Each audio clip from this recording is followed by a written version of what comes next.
Ok, então vamos lá. Então eu estava dizendo que o apóstolo Paulo ele trabalhou por 9 anos, mais ou menos, com o seu pai nesse quesito de fazer as tendas, e que eu dizia também que não era nada pejorativo, muito pelo contrário, era um trabalho tido, como nos dias de hoje, como um arquiteto, por exemplo. Então, era um trabalho que trazia uma boa remuneração tanto para Paulo como para sua família. Como eu disse no começo, Paulo era filho de uma família rica, né? Bem rica. Aí falei também, eu não sei se pegou, mas tudo bem, eu falo de novo. Ele foi estudar com Gamaliel. Quem é que podia estudar com Gamaliel? Estudava com Gamaliel pessoas que eram ricas, né? Pessoas que tinham uma condição financeira diferenciada e também que tinham uma questão intelectual diferenciada. Paulo era um homem muito inteligente. E dali ele saiu e se tornou um doutor mesmo da lei, alguém muito importante na religião da época. E assim como todo o rigor da religião que ele servia, ele também não tolerava nenhum tipo de rebeldia. Então, eu disse, e volto a repetir aqui, por causa da nossa queda, que por causa da opressão da religião, surgiam-se muitas seitas, mas que eram como fogo de palha, que a gente diz, né? Aparecia e sumia. Não eram coisas que duravam, até porque a perseguição era muito forte e eles não conseguiam. Porém, o que aconteceu é que, exatamente neste momento em que Paulo está em evidência, estava surgindo um grande rebelde, alguém que estava formando ali uma turma de rebeldes em relação à religião da época, né? Deixa eu ver aqui, eu estou recebendo uma mensagem, pode ser alguém dizendo que travou, né? Aí eu não vou ficar falando para as paredes. Deixa eu ver aqui. Digitar minha senha. Não, não, tá tudo bem. Então isso. Aí esse rebelde era Jesus. Jesus. E a vida de Paulo passou então a ter um sentido de ódio em relação a esses blasfemadores da lei. É que também você precisa entender assim, né? Jesus, ele ia pregar a palavra dentro da sinagoga, né? Ele entrava lá no reduto dos caras e levava a palavra. 3 anos após a morte de Jesus, o evangelho não parou. A verdade é que Paulo nunca cruzou com Jesus. Paulo nunca teve a oportunidade de enxergar Jesus ministrando, a não ser que eles tenham se cruzado em algum momento e nem passou pela cabeça de Paulo que aquele era Jesus e que um dia ele teria sua história mudada. Mas a história não nos mostra, antes disso tudo, Paulo ter um encontro com Jesus, né? Dos dois terem passado um pelo outro. Isso não aconteceu. Acontece que um grande homem de Deus, naquela época, nessa época em que Paulo estava a todo vapor na sua autoridade, estava pregando. Este homem chamava-se Estevão. E por acharem, por dizerem de uma forma completamente caluniosa, levantaram muitas mentiras em relação a Estevão e Paulo autorizou, completamente passando por cima da lei, sem nenhum tipo de julgamento, sem nenhum tipo sabe, não tinha nada assim palpável, um mandato, uma questão judicial, absolutamente nada. Ele simplesmente foi julgado e condenado ali pelo povo aos olhos de Paulo, que na verdade Saulo, e Saulo autoriza que Estevão seja apedrejado e morto. E as pessoas ali, a palavra até diz que as pessoas colocavam suas vestes aos pés do jovem Saulo, que estava à frente daquele trabalho, e eles então começam a apedrejar Estevão. Mas alguma coisa sai diferente dos planos de Paulo. Para Paulo seria somente mais uma execução, para Paulo seria somente mais um objetivo alcançado, a não ser pela atitude que este homem que estava morrendo teve. Mesmo no momento da sua morte, Estevão pede para que Deus perdoe Paulo. E aquilo não sai da cabeça de Saulo. Estevão, nós sabemos da história, né? Estevão vê o céu aberto, o Senhor assentado no céu, e ele pede para que Deus tenha misericórdia da vida de Paulo. Estevão morre ali. E a vida de Paulo começa a mudar. A vida de Paulo começa agora a ter um incômodo. Paulo não consegue entender, porque se Estevão era um cristão, embora naquela época ainda não existia este termo cristão, né? Mas Estevão era um homem que, por ser um seguidor de Cristo, era um homem cheio de misericórdia, cheio de perdão. Já Paulo não. Paulo servia à lei e era um homem que não sabia o que era perdão. Ele sabia aquilo que era ferro e fogo. Quem erra é punido e ponto final. Para cada lei existe o benefício de ser cumprido e a pena de não se cumprir. E naquele momento ele julgou que Estevão merecia a morte e o homem de Deus morreu através de Paulo. Paulo então começa a liderar uma diligência, vamos dizer assim, de soldados decidido a destruir completamente esta seita que estava tomando corpo. Né? Diferentemente das outras, essa já estava pegando tempo ali na região e o número de seguidores crescendo. Então Paulo decide que ele vai terminar com essa história. Então ele faz uma diligência e ele vai. Até que no caminho de Damasco, então vamos dar uma paradinha na narrativa para mostrar para vocês aqui a cidade de Damasco. E aqui, ó, eu deixei separadinho para você ver. Do lado direito da tela, nós temos a cidade de Damasco nos dias atuais, né? Aquilo que, ou pelo menos, sobrou da cidade de Damasco. A caminho de Damasco, que está aqui, ó, nesse mapa, irmãos, ó, o amarelinho do lado esquerdo, de baixo para cima, nós temos uma cidade. A segunda cidade, esse segundo quadrado, de baixo para cima, do lado esquerdo no mapa, de baixo para cima, a segunda cidade é Damasco. Então este era o lugar aonde Paulo estava indo para impedir que os cristãos ali pregassem a palavra. Por que em Damasco? Porque Damasco era um lugar de um comércio muito forte. Damasco era um lugar que tinha gente de todos os lugares. Se você ali era um local estratégico para se pregar a palavra e se enviar esta palavra para muitos lugares diferentes, porque existia naquele lugar pessoas que vinham de todos os lugares das cidades e de países vizinhos ali.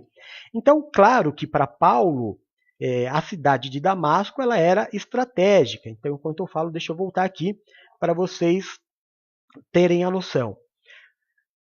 Na cabeça de Paulo, impedindo que o evangelho fosse pregado em Damasco, ele conseguiria evitar que se espalhasse para as demais localidades.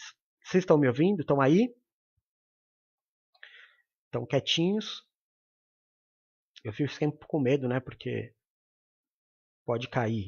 E se cai, eu fico sozinho. Só que, indo a caminho de Damasco, Paulo estava a poucos momentos da mudança da sua vida. Para ele, seria um trabalho até que razoavelmente fácil, porque os cristãos não eram pessoas de guerra, não andavam armados, eram pessoas de paz, porém incomodavam. Então, para Paulo, seria um trabalho um pouco estressante, vamos dizer assim. Mas, para surpresa de Paulo, aquele a quem ele jamais tinha conhecido, porém perseguia, aparece no meio do caminho através de uma grande luz. E o cavalo de Paulo empina e ele cai, perdendo completamente a visão. E Paulo pergunta: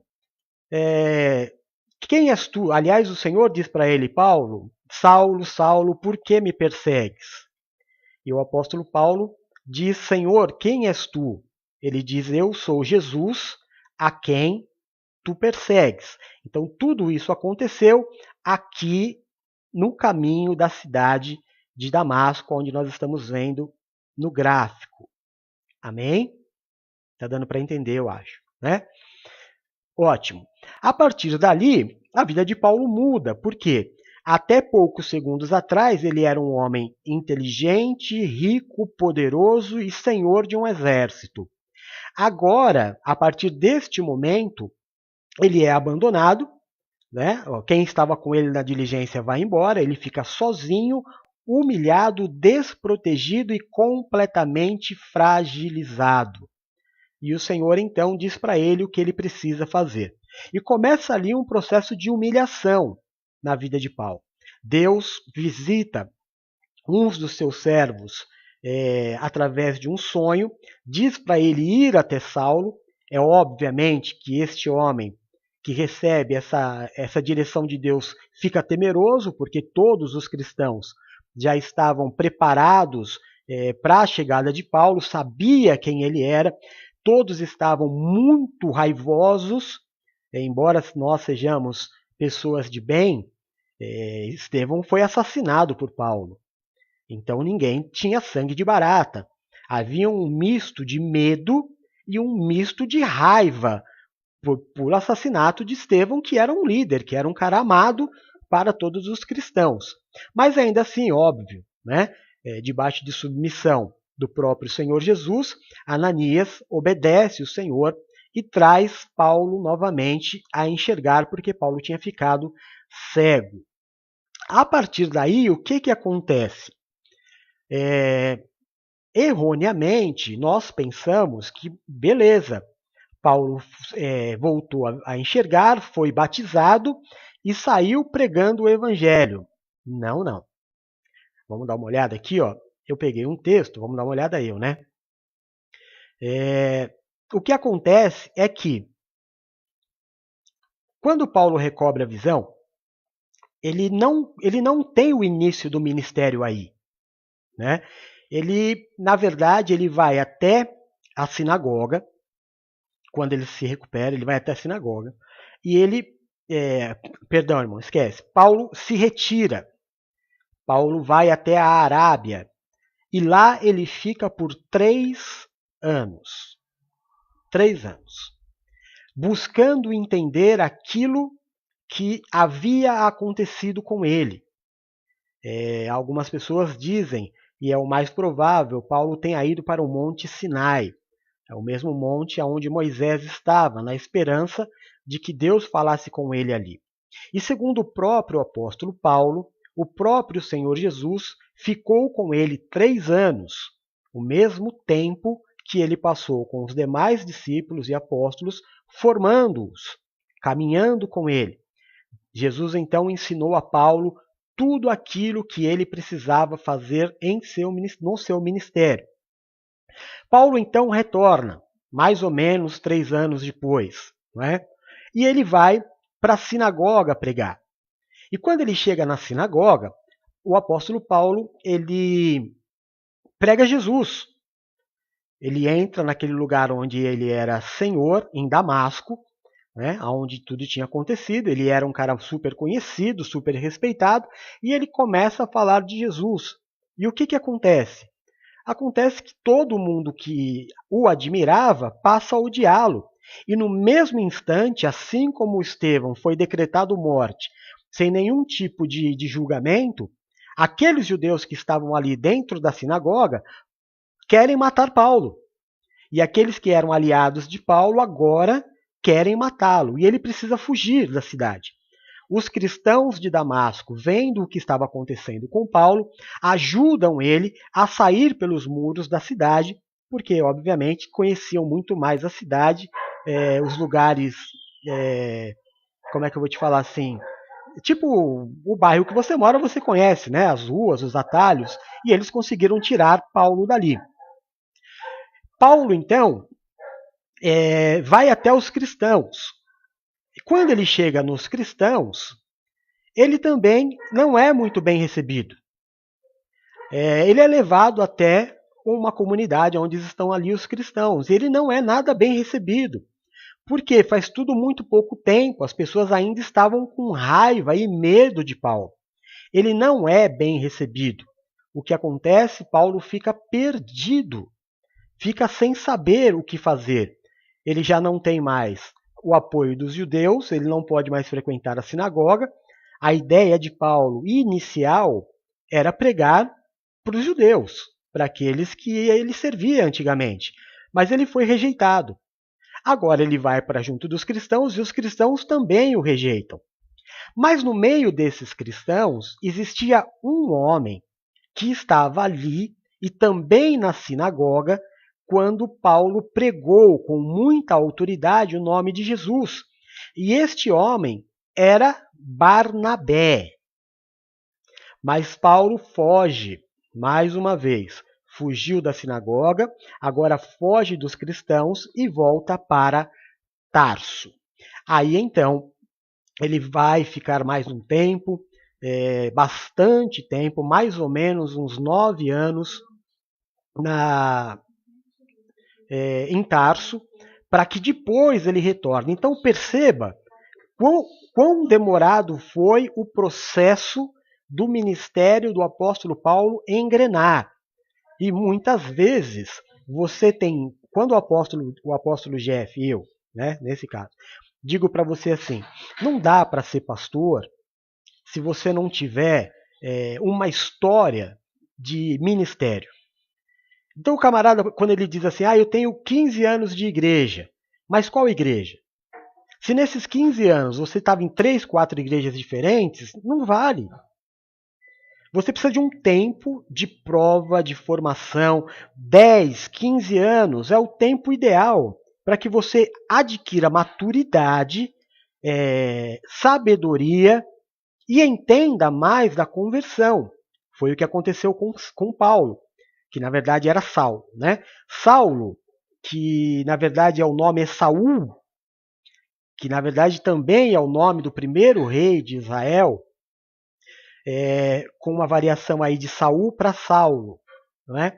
Nós não sabemos por que, eu estudei, você pode ter certeza disso, estudei muito, para entender por que Saulo mudou o seu nome para Paulo.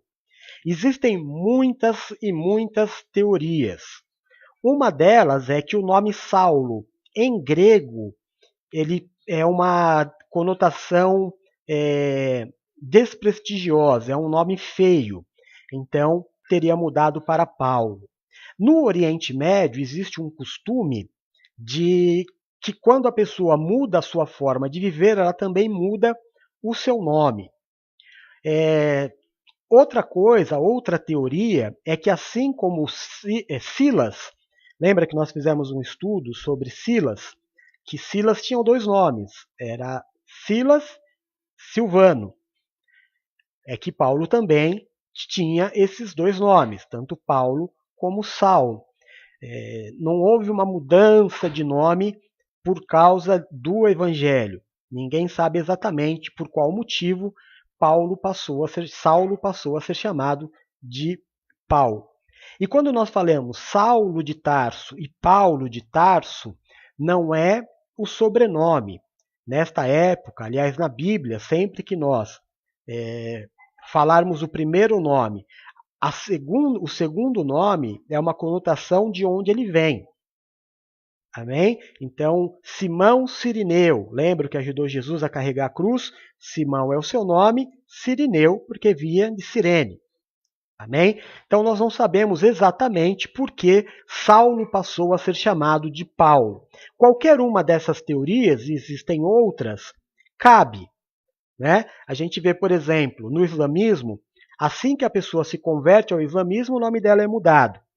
Um exemplo muito conhecido de todos nós é aquele lutador de boxe, o maior da história do boxe, que é o Cassius Clay, que quando se converteu ao islamismo passou a ser chamado de Muhammad Ali, né? Muhammad Ali. E ele então passou a usar esse nome até os dias de hoje. Aliás, ele faleceu, né? Nos dias de hoje não, porque faleceu, mas usou até o final da sua vida. Vamos voltar a falar de Paulo então. Paulo então volta a procurar os cristãos. Ali naquela região estava Barnabé. Barnabé conduz Paulo até os apóstolos. Ele ali conhece o apóstolo Pedro. Ainda assim, com a bênção e a aceitação do apóstolo Pedro, que foi o primeiro apóstolo, as coisas não ficaram fáceis para o apóstolo Paulo dentro da comunidade cristã. Ele ainda era visto com maus olhos. Porém, em um momento, Barnabé ele é enviado. Então perceba, a unção apostólica vem primeiro sobre a vida de Barnabé. Apóstolo é o enviado. Barnabé é enviado a uma missão e ele vai escolher um parceiro. Não é o contrário. Quando a gente diz assim, Barnabé foi um parceiro de Paulo, não, é o contrário. Paulo foi eleito por Barnabé para acompanhá-lo em uma missão. A partir daí, começa o ministério do apóstolo Paulo e as suas viagens. Então vamos dar uma olhada aqui agora. A primeira viagem do apóstolo Paulo.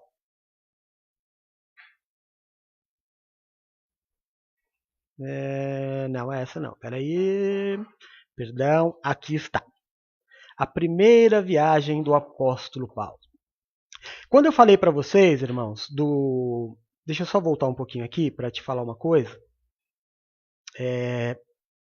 Quando eu falei para você que Paulo passou 3 anos com Jesus, isso é baseado no livro de Gálatas, tá?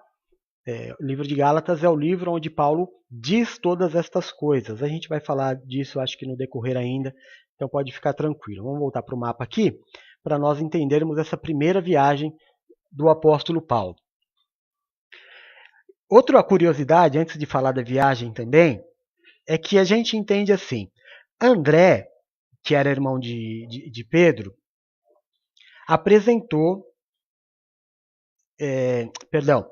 André apresentou Pedro para Jesus. Então a gente entende que se não fosse André, Pedro não seria um apóstolo.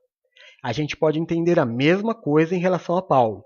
Se não fosse por Barnabé, Paulo não teria sido um apóstolo. Amém? Então Paulo agora retorna para Jerusalém, vê se você consegue identificar no mapa, e inicia o seu ministério escolhido por Barnabé. Então como é que faz? Paulo e Barnabé partem de Antioquia, da Síria, para a ilha de Chipre. Lá em Salamina, ele anuncia Jesus na sinagoga, depois atravessa a ilha a pé, evangelizando, vai para Pafos. Pafos é uma cidade muito mística, uma cidade cheia de magos, eles acreditavam muito em magia, e Paulo ali adota o nome romano Paulo. Anuncia ali o evangelho para o cônsul romano, causa cegueira num dos magos, né, que é o Bar Jesus, de vocês até pregou sobre ele, acho que foi a Paulo outro dia. Segue até o mar da Ásia Menor, Panfilha, Perge. Em Perge, Marcos regressa da missão, porque ele era um apoio, e Paulo fica muito nervoso com Marcos. A Ásia Menor é atravessada pela Vila Imperial Augusta, ou você pode chamar também de Sebaste, que vai do porto marítimo de Éfeso até o porto fluvial de Tarso. Psídia, Antioquia da Psídia. Após andar 260 quilômetros a pé pela Via Augusta, atravessando os montes Tauros, repleto de salteador, chegam chega Paulo e Barnabé à cidade.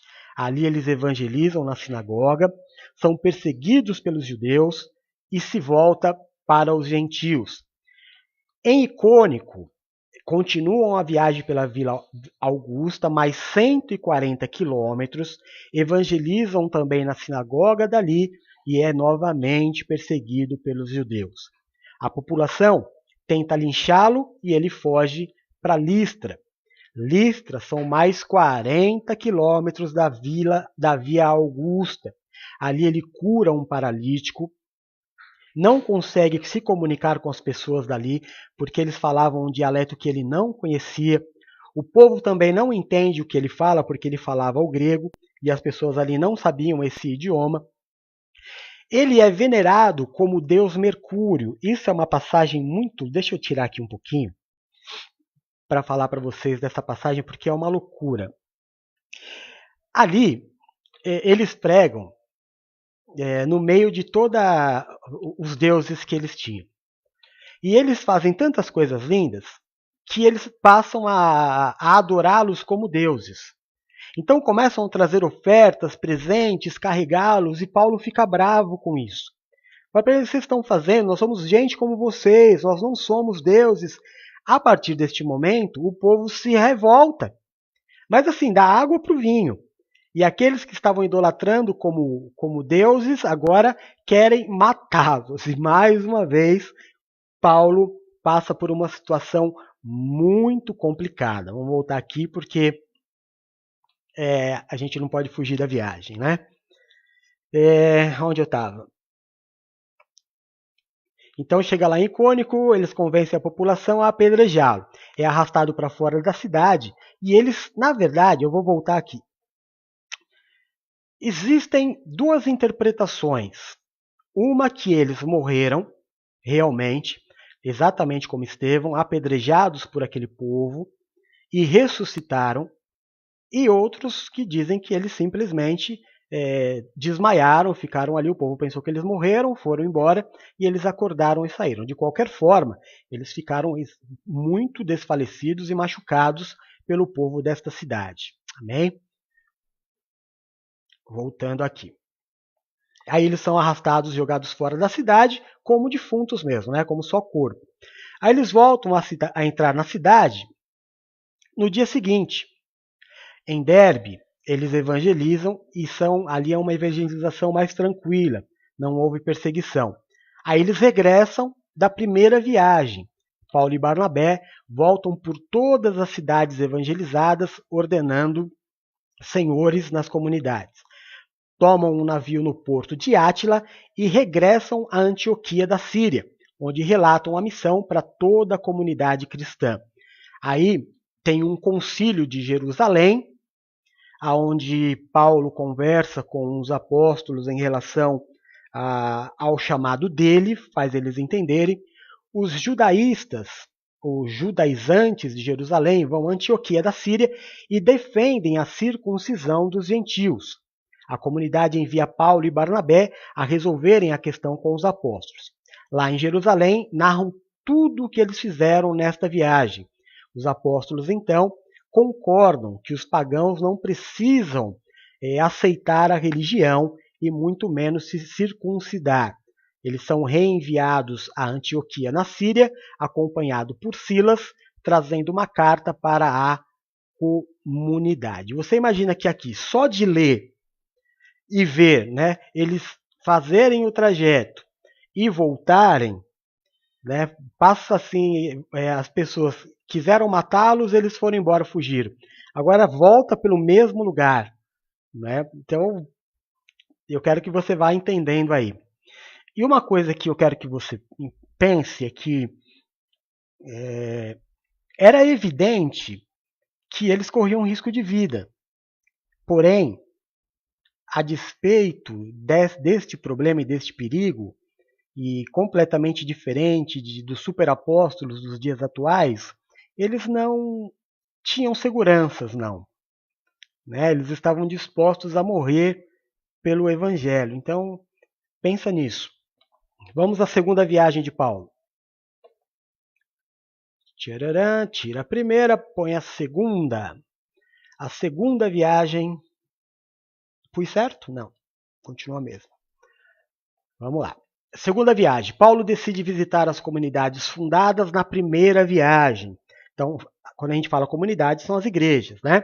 Mas tem uma briga com Barnabé e convida Silas. Todo mundo sabe o que aconteceu, aquela discussão, né? Não dá para a gente entrar em detalhes aqui, mas nós já ministramos em relação ao desentendimento que ele teve com Barnabé.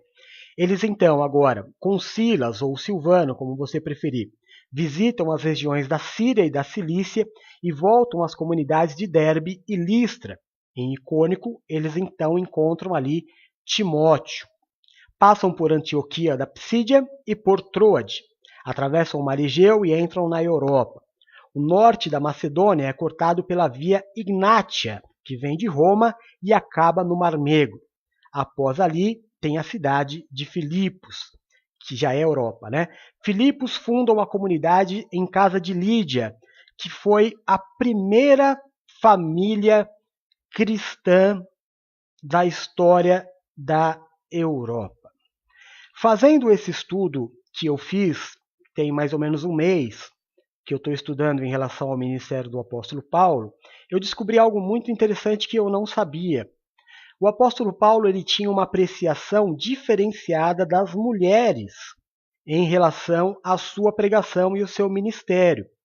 Esse é um dos motivos pelo qual esta mulher, que era uma comerciante riquíssima ali da Europa, se converte, é batizada por Paulo e faz da sua casa a primeira casa cristã da Europa. Então essa história de Paulo no seu ministério com as mulheres, ela foi um pouco boicotada do evangelho, até porque, bom, eu vou falar disso mais um pouquinho para frente, mais no final, porque senão a gente vai tomar muito tempo, mas eu vou falar de Paulo e o ministério das mulheres. Vou voltar aqui. Vai acompanhando no mapa, tá? Conforme eu for falando aqui. Durante a noite, a prisão se abre, porque eles foram presos, né? Paulo e Silas, o chão treme, Paulo e Silas são libertos, o carcereiro tenta se matar, eles não permitem, ainda convertem o carcereiro, e o carcereiro aceita Jesus, se batiza, ele e a família dele, e fica uma grande bênção. Ali eles seguem viagem para Anfípolis e Apolônia. Tessalônica, Paulo evangeliza na sinagoga, muitos se convertem e outra vez ele é perseguido e sai fugido da cidade. Dali ele vai para Bereia, prega, é bem recebido pelos gregos, até porque a facilidade de comunicação da língua facilitava, mas logo chegam os judeus de Tessalônica e ele parte para Atenas. Em Atenas é convidado a falar no Areópago, prega o querigma cristão para os filósofos e é muito mal recebido. Em Corinto, chega na cidade vindo de Atenas, conhece Priscila e Áquila, judeus que também faziam tendas, ou seja, eram pessoas bem de vida. Quem assistiu aquele filme do apóstolo Paulo vai lembrar bem desses dois personagens, né? Porque eles aparecem muito no filme. Eles regressam da viagem, depois de passar um ano ali, sai de Corinto e segue pelo mar Egeu até Éfeso, prossegue pelo mar Mediterrâneo, vai para Cesareia e de lá da Antioquia da Síria. Então, neste momento, eu vou colocar para vocês aqui, espera aí um pouquinho, eu quero colocar para vocês a cidade de Éfeso. Opa, perdão. Aqui, deixa eu achar a cidade de Éfeso, que eu tenho certeza. Aqui. São duas imagens que a Bíblia relata e que existem até os dias de hoje. Então, esse anfiteatro que a Bíblia diz que era assim algo, um monumento gigantesco para 25 mil pessoas, cabia, gente, assim, uma cidade que tinha 250 mil habitantes. Tem um estádio desse, que era um anfiteatro, dá para ver aqui, né, na parte de cima superior, e está lá até os dias de hoje. Paulo pregou neste lugar. Tá? E aqui na parte de baixo a entrada de Éfeso. Então, vamos falar um pouco das características dessas duas cidades. Nesta viagem também, eles vão para Corinto. Cadê Corinto? Aqui, Corinto. Deixa eu tirar a parte de cima. Esta é a cidade de Corinto hoje. Cidade muito complicada. Paulo ali tem muitos problemas. Também vamos falar um pouquinho de Corinto, porque foram duas cidades muito importantes, junto com Roma, nas viagens de Paulo. Agora tiro aqui e vamos voltar para a terceira e penúltima viagem do apóstolo Paulo. Tá dando para vocês acompanharem ou tá corrido demais? Vocês estão aí ainda? Vou esperar um pouquinho. Vou descansar minha orelha também, porque esse negócio aqui aperta, que é uma loucura. A Bruna respondeu que sim. Mas também a Bruna está do meu lado, tá ouvindo tudo, né? Aí não vale também. Mais alguém tá vendo? Acho que tá só a Bruna aqui. Bom, vamos lá. Vamos lá. Terceira viagem. Terceira e penúltima viagem do apóstolo Paulo. Paulo parte mais uma vez da Antioquia da Síria, acompanha no mapa aí, por favor, e o retorno é pela Cesareia e Jerusalém. Ele vai com Silas, começa a viagem por terra, visitando as comunidades da Galácia e da Frígia. Éfeso, mais uma vez, na comunidade já existente, Paulo encontra Apolo. E aí nós conhecemos bem a história de Paulo e Apolo. Ele fala muito de Apolo em Corinto, na Carta dos Coríntios, que era um judeu que se converteu. Impõe as mãos, invoca o Espírito Santo sobre os irmãos, permaneceu ali 2 anos evangelizando em uma escola. Manda queimar os livros de magia e é acusado pelos ourives da deusa Artemis. Então, aqui em Éfeso, irmãos, deixa eu vir aqui. O que acontece em Éfeso? Algo muito semelhante ao que acontece hoje. Só um minutinho.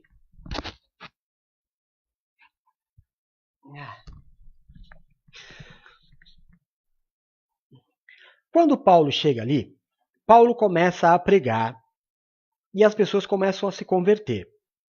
Conforme eles vão se convertendo, eles vão pegando os livros de magia, de feitiço, e eles começam a queimar.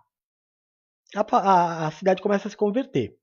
Né? Lembra que Éfeso é uma das maiores igrejas que Paulo fundou, se não a maior. Uma igreja onde os próprios apóstolos iam e frequentavam.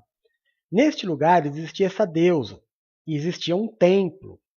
Então, o templo era o lugar, você sabe, né, que quando existe uma igreja, um parque, um cinema, ali na região em volta, as pessoas vivem no comércio daquele lugar. E aí começaram a dizer, meio que assim, eles sabiam que o que Paulo pregava era certo. Porém, começou a se levantar um grupo dizendo assim, tudo bem, vocês estão queimando os livros, vocês estão indo pela cabeça de Paulo e me diz uma coisa, o que vai acontecer com o nosso ganha-pão? A gente vai viver do quê? Não é? Tudo isso é beleza, mas e aí a nossa vida estruturada em torno deste templo, dessa deusa? Simplesmente acabou, a gente daqui a pouco vai bater no nosso bolso esse problema. Por isso que eu digo que é mais ou menos o que acontece hoje. Né? A gente sabe do problema da pandemia, que o ideal é ficar todo mundo em casa, porém, por causa do comércio, as pessoas são obrigadas a engolir que está na hora de sair para trabalhar. É mais ou menos a mesma coisa.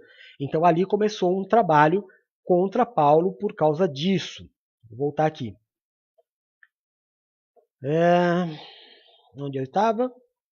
Bom, aí ele volta para Filipo, Tessalônica e Bereia. Vai para Acaia. Passa 3 meses em Corinto, Macedônia, volta e fica mais um tempo em Filipo, de onde começa a voltar no término dessa viagem. Então começa a regressar de onde ele tinha partido. Vai novamente, passa por Filipos, pelo Mar Egeu, chega à Frígia, Troade, ali ele preside uma comunidade em Troade. Na Panfilha, em Mileto, ele reúne os líderes das comunidades, se despede deles, segue pelo mar Mediterrâneo e vai para o porto de Tiro. Na Síria, ele permanece por 7 dias com a comunidade, depois continua a viagem por terra rumo a Jerusalém. Ptolemaida passa e descansa um dia na igreja dali, da Palestina. Cesareia visita os irmãos, todos recomendam que ele não vá a Jerusalém, porque a coisa estava feia. Ele decide ir porque está pronto para morrer por Jesus Cristo. Nisto termina a terceira viagem com a chegada a Jerusalém. Ele fica em Jerusalém e na prisão de Cesareia. Ao chegar, ele procura os apóstolos, entra no templo, é perseguido e preso. Fala ao povo e conta a sua versão dos fatos. Os judeus começam a linchá-lo. É recolhido pelos soldados e levado à fortaleza. Os romanos o apresentam ao sinédrio para ser julgado, mas nada se conclui. Ele é enviado a Cesareia com escolta por ser um cidadão romano. Ele é julgado por Félix, permanece na fortaleza com permissão para receber os amigos, é novamente julgado pelo procurador Festo. Ali ele vai diante do rei Agripa, tem uma frase famosíssima, né, que é até um jargão, permaneci fiel ao rei Agripa, todo mundo conhece, né? Para livrar-se das acusações dos judeus, ele apela a César. Aconteceu com Paulo que ele foi açoitado, ele e Silas, indevidamente, o que era corriqueiro, da mesma forma com que ele matou Estevão, era a forma com que ele era tratado, a religião tratava desta forma. Você não pensa como a gente, você é inimigo, então vamos castigá-lo. Só que depois, quando ele recebeu os açoites, ele disse que era cidadão romano, e isso trouxe um peso danado. Tem até uma conversa também famosa na Bíblia que a pessoa diz para ele assim: escuta, eu sou cidadão romano e eu gastei muito dinheiro para conseguir esse título. E ele diz: o meu não, o meu vem de família, explicado lá no início, né, que provavelmente foi conquistado pelo seu avô, talvez por um processo de guerra e de heroísmo que a gente não vai conseguir provar essa história.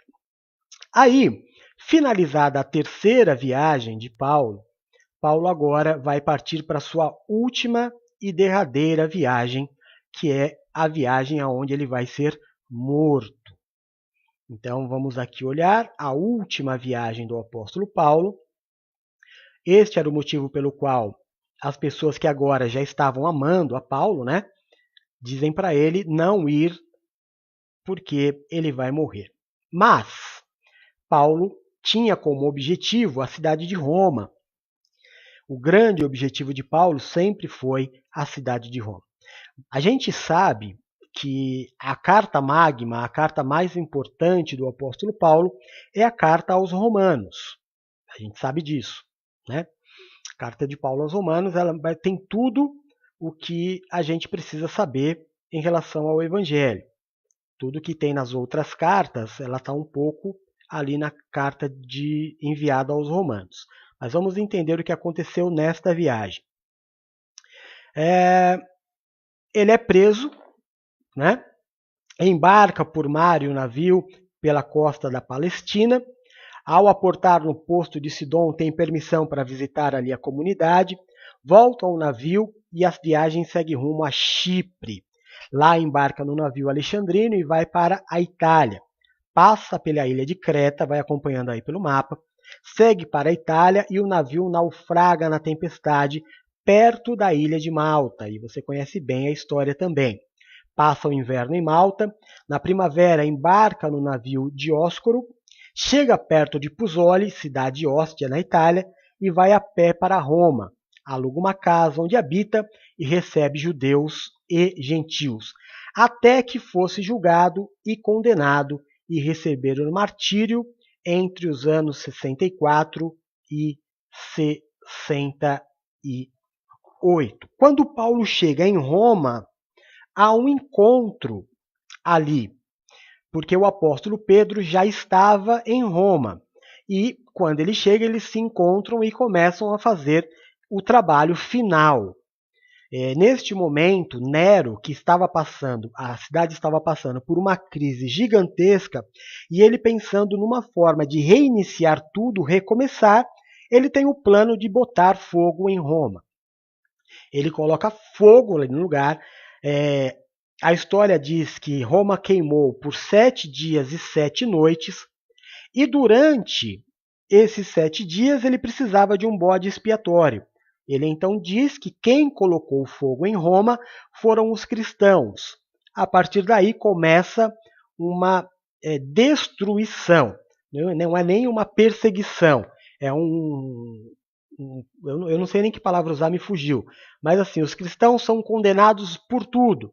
Eles são assassinados, degolados, crucificados, queimados vivos, colocados à noite como tochas para iluminar a cidade. E neste momento, Pedro é preso, condenado à morte, como todos os cristãos, implora para que não seja crucificado, para não ter uma morte como a morte de Cristo. Então ele é crucificado de cabeça para baixo. Pedro morre.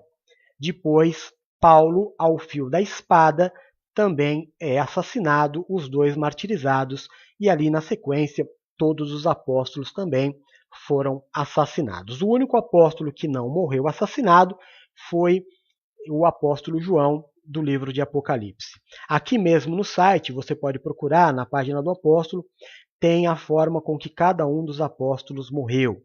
Tá bom? Só você procurar aqui do lado esquerdo da página do apóstolo, tem um lugar que você procura e você digita ali apóstolos, vai aparecer a história da morte de cada um deles. Nós poderíamos terminar por aqui, mas existe ainda um estudo da vida de Paulo. Quando eu falei para você que o ministério de Paulo era especial para as mulheres, existe um livro apócrifo que foi muito difundido. Este livro chama-se Atos de Paulo, do apóstolo Paulo, e Tecla. Tecla é a história de uma mulher de uma família bem conhecida, ela estava de casamento marcado, mas ao ouvir a pregação do apóstolo Paulo, ela larga tudo, todos os bens da família muito bem sucedida que ela tinha, e passa a seguir o apóstolo Paulo. Sendo uma discípula muito fiel, ela é ungida e levantada como uma apóstola. Essa parte é desinteressante à sociedade. Embora esse livro tenha sido muito difundido, eu vou mostrar para vocês aqui em quantos idiomas foram encontrados este livro. Não é simplesmente um livro que foi achado, não, ele foi multiplicado e encontrado exatamente as mesmas coisas escritas em vários lugares diferentes e com línguas diferentes. Então ele foi retirado. A gente sabe que depois de tudo isso, né, da morte de Paulo, da morte de Pedro, um ano depois, mais ou menos, Roma aceita Deus. Né? E aí a gente tem toda uma outra história a contar no estudo bíblico, que é a criação da Igreja Romana, a Igreja Católica, a Romana Apostólica Católica, acho que é assim, né? Católica Romana. E a gente vai fazer um estudo sobre isso também, tá? De como surgiu a igreja. Mas eu quero falar sobre este livro. E também nós temos aqui, ó, eu peguei para vocês uma imagem muito legal, que é esta daqui. Mas eu preciso tirar outra tela da frente. Esta. Prestem bem atenção. Esta imagem foi encontrada em Éfeso.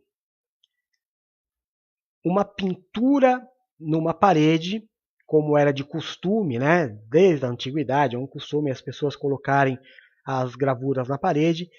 Essa imagem é exatamente o apóstolo Paulo e Tecla. Né? Aí vem mais uma evidência da veracidade deste livro. Então, para os bispos, os pastores e a Lu, né, que faz parte do grupo dos sacerdotes, eu disponibilizei o livro para que eles lessem. Então, este livro, deixa eu ver aqui, eu fiz uma anotação, ele, na parte oriental, né, ele foi muito divulgado. Olha as línguas às quais ele foi encontrado: siríaco, armênio, latim, também existem até relatos, né, de uma santa chamada Santa Tecla, ou seja, foi também em etíope, muita coisa.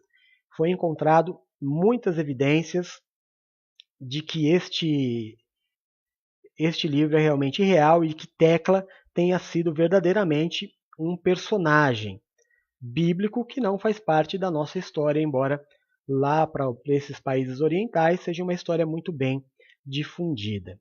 Amém? Então, a história resumida do apóstolo Paulo, desde o seu nascimento até a sua morte, é esta.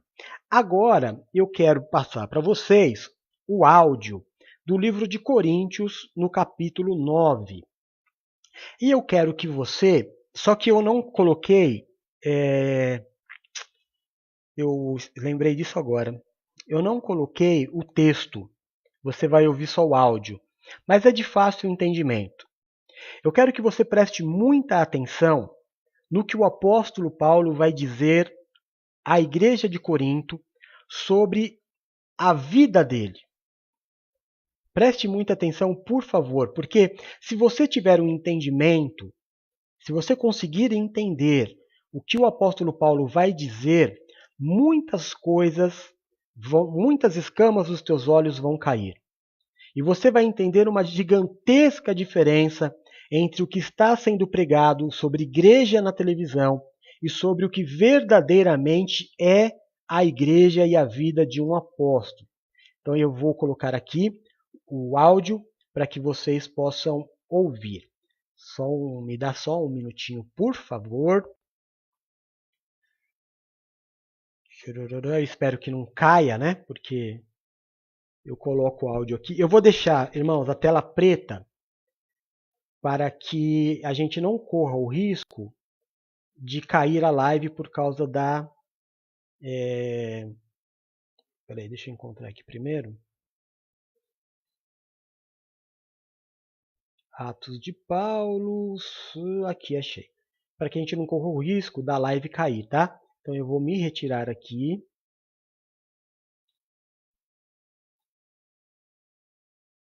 E vou tirar a tela de fundo, vou deixar só o fundo preto para ficar bem leve.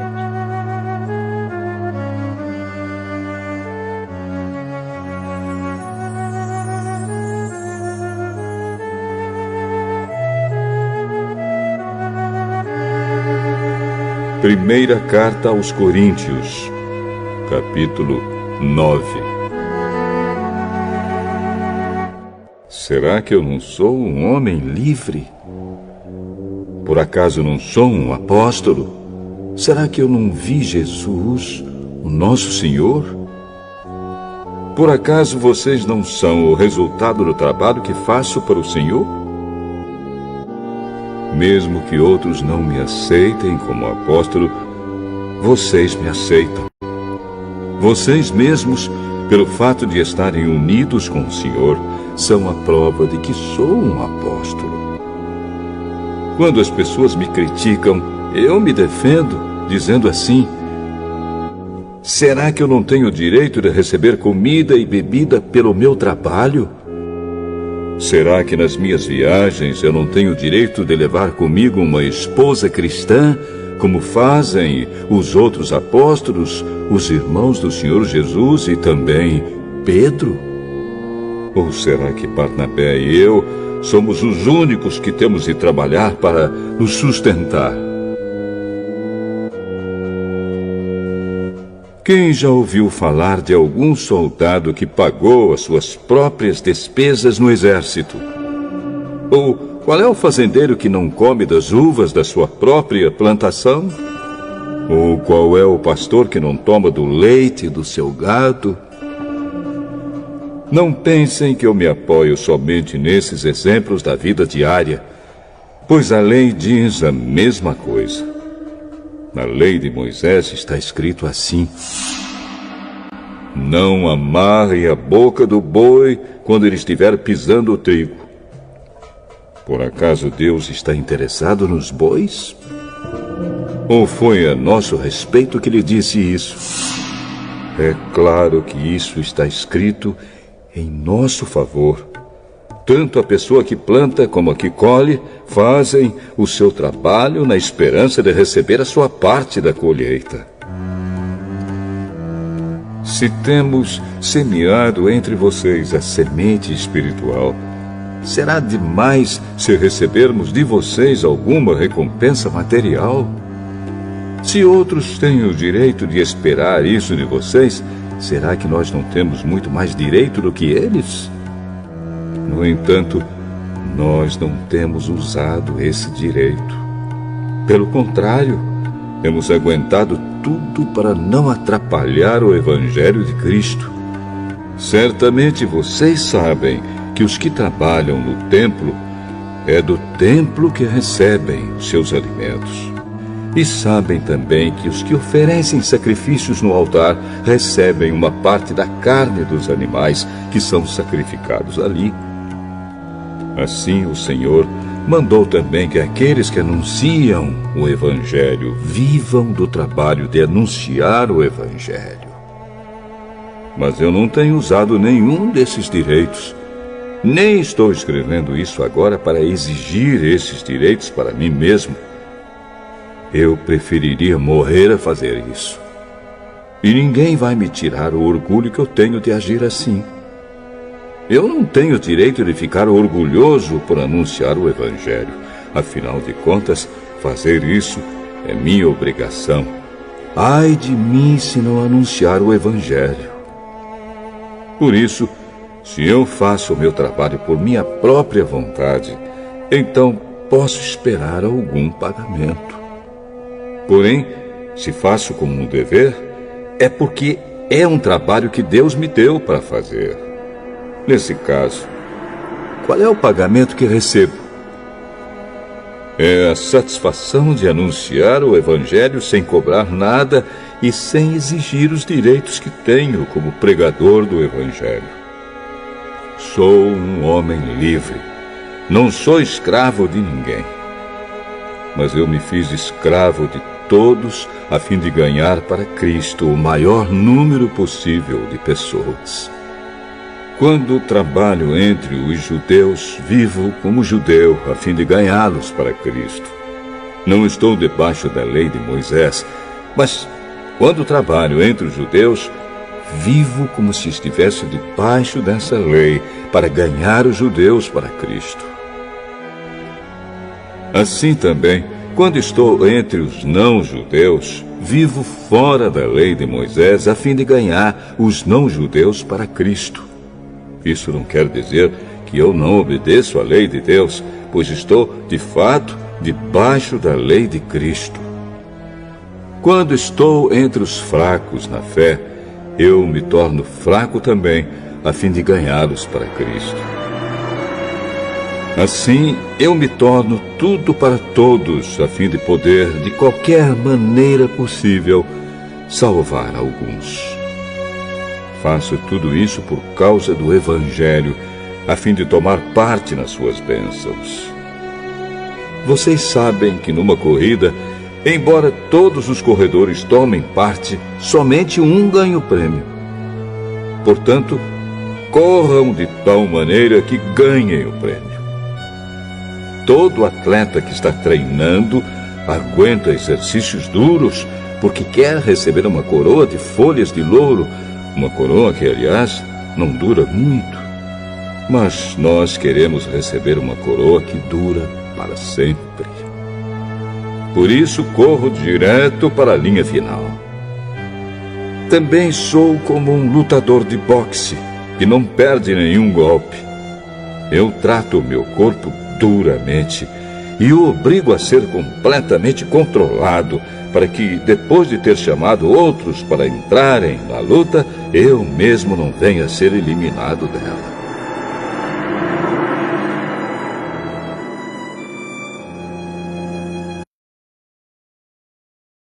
Tá aí, né? Eu queria muito que você ouvisse junto comigo nesse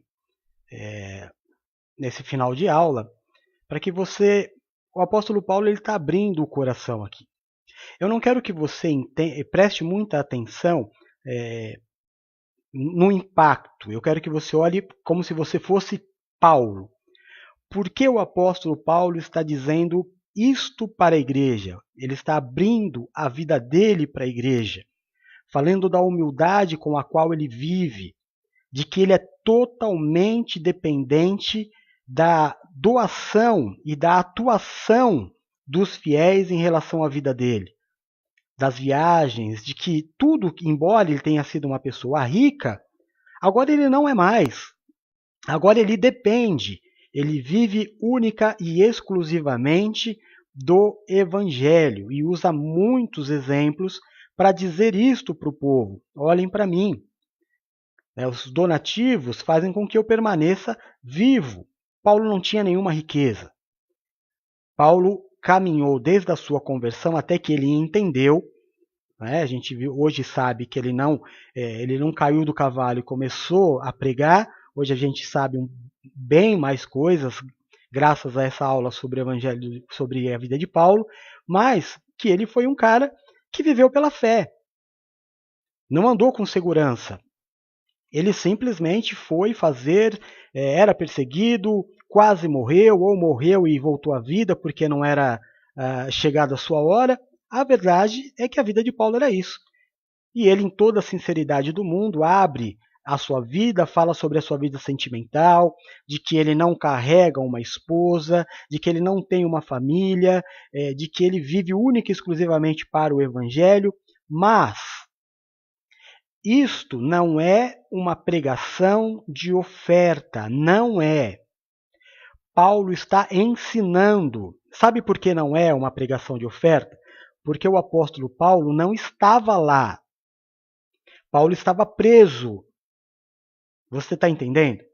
Não é que Paulo estava ali falando assim, olha, junta aí, passa o envelope da oferta e porque eu tô... Não, Paulo estava ensinando a eles.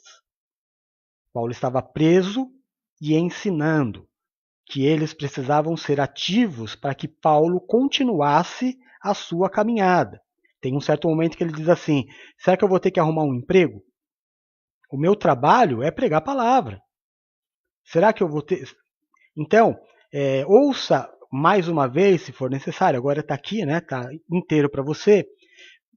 Eu queria falar pouco sobre isso para que você deixasse o Espírito Santo de Deus ministrar a tua vida e você entendesse as palavras como se você estivesse na pele do apóstolo Paulo. E aí você vai começar a enxergar o que você tem ouvido na televisão, sabe? Eu não quero falar, porque esse vídeo pode chegar em tantos lugares, eu não quero ferir ninguém. Quero que você tire a sua própria conclusão. Que você, ministrado através desta pequena passagem do livro de Coríntios, capítulo 9, que você possa ter uma ideia do que verdadeiramente era a vida de um apóstolo. Amém? Para terminar, eu quero mostrar os livros, a ordem dos livros escritas pelo apóstolo Paulo. Então, a biblioteca é esta. Primeiro livro, em 49 depois de Cristo, foi a Carta de Gálatas. Então, por isso, não é por acaso, por isso que é no início, os primeiros capítulos do livro de Gálatas, que o apóstolo Paulo vai relatar dessa experiência que ele teve no deserto com Jesus. Amém? O segundo livro é a primeira carta para os Tessalonicenses, depois a segunda carta aos Tessalonicenses, depois Colossenses, 1 Coríntios e 2 Coríntios, embora nós saibamos que existem outras cartas que se perderam. No livro de 2 Coríntios, o apóstolo Paulo cita muito uma carta e assuntos de cartas que ele enviou e que não fazem parte da primeira carta. Isso, então, nos leva a entender que existiam outras cartas que nós não tivemos acesso. Depois vem o livro de Romanos, que é a carta magma, Filemão, Filipenses, Éfesos, 1 Timóteo, Tito, Hebreus e a última carta do apóstolo Paulo, já com uma certa melancolia até, um tom de despedida, é o livro de 2 Timóteo. Glória a Deus. Então eu espero que tenha sido uma grande bênção para você. É claro que se nós estivéssemos juntos seria diferente, né? Mas acredito que tenha sido uma grande bênção, eu acredito. É sempre bom nós entendermos e adquirirmos mais conhecimento sobre os personagens bíblicos. Então, torcendo e pedindo a Deus que tenha sido uma bênção na tua vida, eu vou me despedir aqui, até porque daqui a pouquinho eu vou entrar com um programa. Hoje tem um quadro novo, que é o que os crentes estão fazendo na internet. Né? Então vai ser divertido. Eu gravei o quadro já, eu vou colocar. Nós temos também, vamos ver algumas notícias. A notícia do dia hoje é Corinthians e Palmeiras. Né? A gente vai fazer o programa olhando para a TV. E vamos ter a entrevista, a reprise da entrevista da Bispa Paula. Durante todo o programa, você vai colocando o seu pedido de oração, vai me dando os nomes das pessoas que você quer que a gente ore. Nós vamos orar. Olha, eu coloquei o fundo errado. Nós vamos orar e apresentar a sua vida e agradecer a Deus pela quarta-feira, agradecer a Deus pelo meu aniversário e consagrar a Ele a quinta-feira que está chegando. Amém? Valeu demais, amo você em Jesus. Até daqui a pouquinho no programa NPV no ar. Te amo em Jesus. Beijo. Tchau!